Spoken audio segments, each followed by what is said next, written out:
of divisional takes. As we said earlier in the show, today we're focusing on the AFC North, and now we're heading to Cleveland. Shedeur Sanders was the big name selected by the Browns in this year's draft. He's now at training camp. He'll be competing in a crowded quarterback room, right? They've also got Joe Flacco, Kenny Pickett, and another rookie, Dillon Gabriel, on their roster. Shedeur's hoping he can stand out this summer to earn the starting job. Okay, Mike T, is Shedeur the AFC North quarterback who needs to ball out the most this season? Absolutely. If I was the GM of the Browns, I would sit him down and say, Shedeur, here's the answers to the test. You have one season to prove to us that you're the quarterback of the future. We have 2 first-round picks next year. Go play well so we don't have to draft a quarterback. I think he's a better prospect than Dillon Gabriel. I would trade Kenny Pickett. Mike, how much pressure is that on a 5th rounder? Yeah, why should he only have one season when other Because you quarterbacks have 2 get first-round along the picks. leash? Because, Molly, they have 2 first-round picks. Next year's draft is loaded with quarterbacks. So, to me, your best chance to start is right now. And there's a sense of urgency that, look, next year, Jacksonville, if they don't make the playoffs, that could be a high pick. And we know that, again, there's probably at least 4, maybe 5 guys in the first round. So tell us that we don't need to use those picks on a quarterback. Like, go earn the job. All that noise about the draft, that's ancient history. Go earn the trust and respect of your teammates. You are a good quarterback. You play well in Colorado. Take this job, not for today, but for the next 5 years. Like, this is a job interview. Like, we want you to be successful.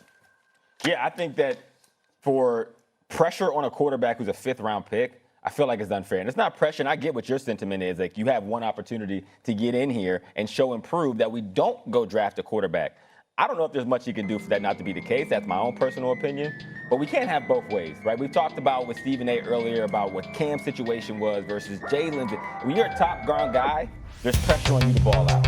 When you're a lower level guy, we see you a certain way, you should have a chance to develop. If you're asking me who I think in the AFC North needs to ball out the most, it's Joe Burrow. Joe got the Cincinnati Bengals to do something they don't typically do. He said, hey, I want T. Higgins and I want Jamar Chase. I want both of these guys paid so we can keep this train rolling.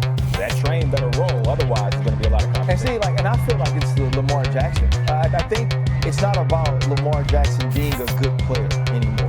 He's one of the best that this game has at any position, and to me, one of the more transcendent quarterbacks that's ever played this game. But how do you finish and where do you finish is all important for this quarterback. You saw him say that we're going to come back with a vengeance next year, and you mentioned, sort of championship windows, Buffalo Bills. If you're Sean McDermott, do you feel like, hey, wait, we just can't do it? He has Josh Allen. You have to start questioning the same thing of the Baltimore Ravens, but we've seen John Harbaugh do it with Joe Flacco.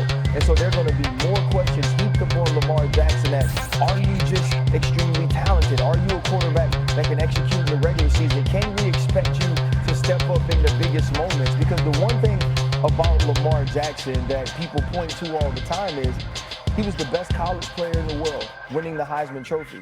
They didn't win an ACC championship. They didn't win a national championship. And now here in the NFL, he's been the best player on the field. To me, 3 of the years he's been in the NFL, but he still hasn't even gone to a Super Bowl. I think it's all important that he takes that next step. Yeah, but again, like, to answer the question, if the 4 of us were sitting here a year from today, Joe Burrow and Lamar Jackson are superstars that are going to get paid incredibly well, that they've earned. Mm-hmm.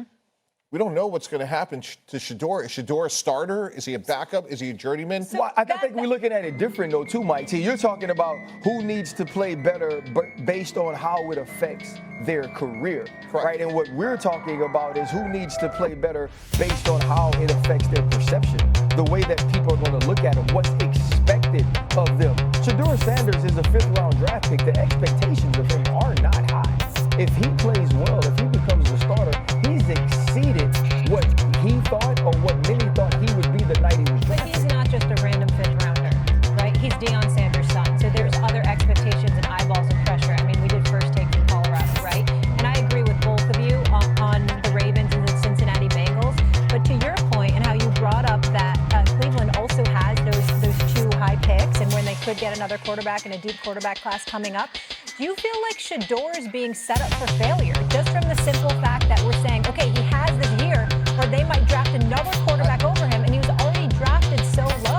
Yeah, I think it's more of an opportunity. I would say, hey, look at Brock Purdy. Like, you could go out and be the starter here for the next 10 years. Just exceed expectations.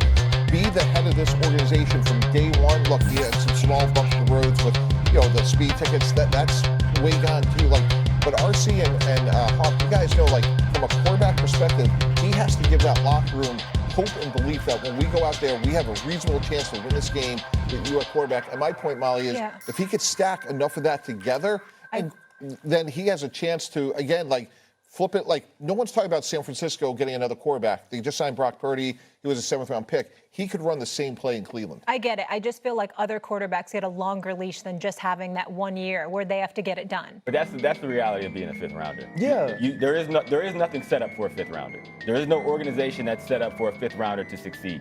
To Mike T's point, you got to go hunt.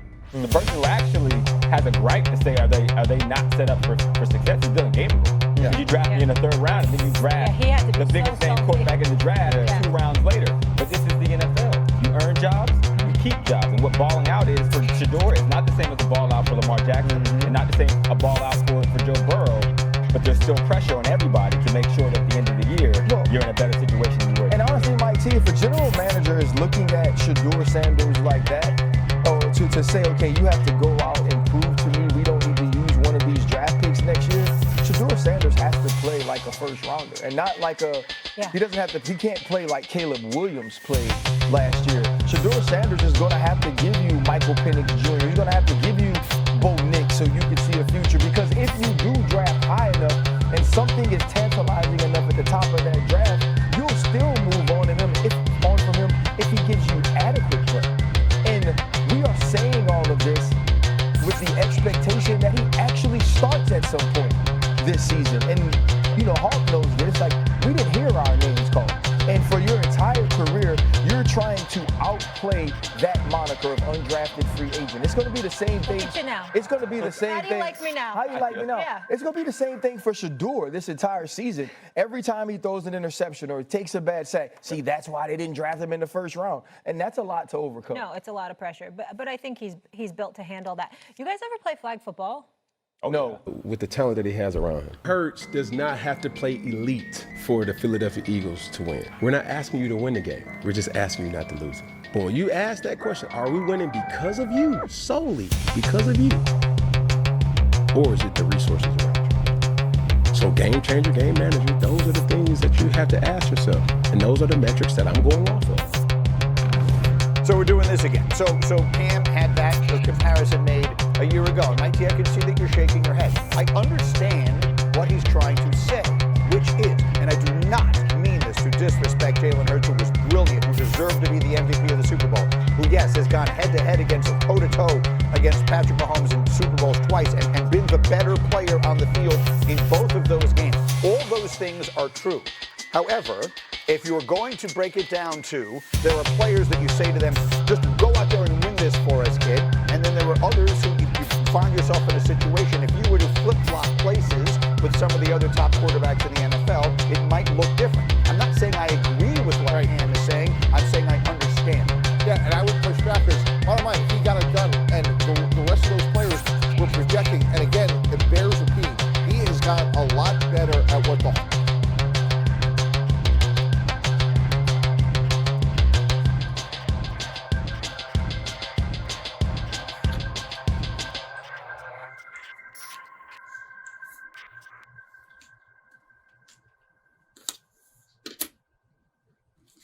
Rồi mình sẽ gấp 2 cái góc này vào thành một cái hình như vậy nhá.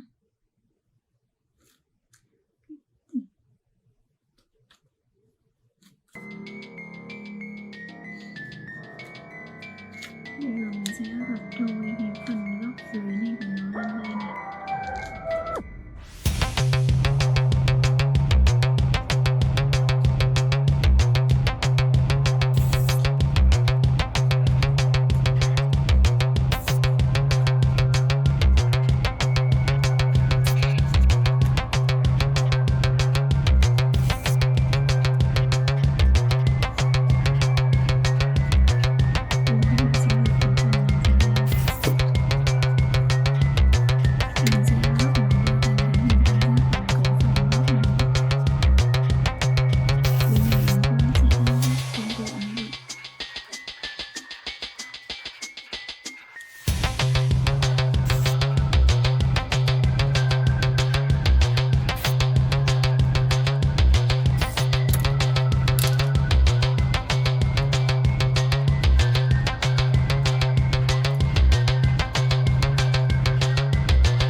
Rồi mình đã gập xong hai bên góc này của nó rồi.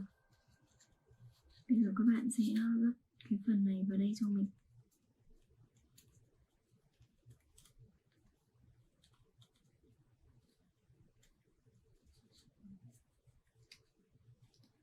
Sau đó thì mình sẽ gập nó ra đây nha.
Bây giờ mình sẽ lấy cái bút đen này để mình tô vẽ cái miệng cho nó nhé.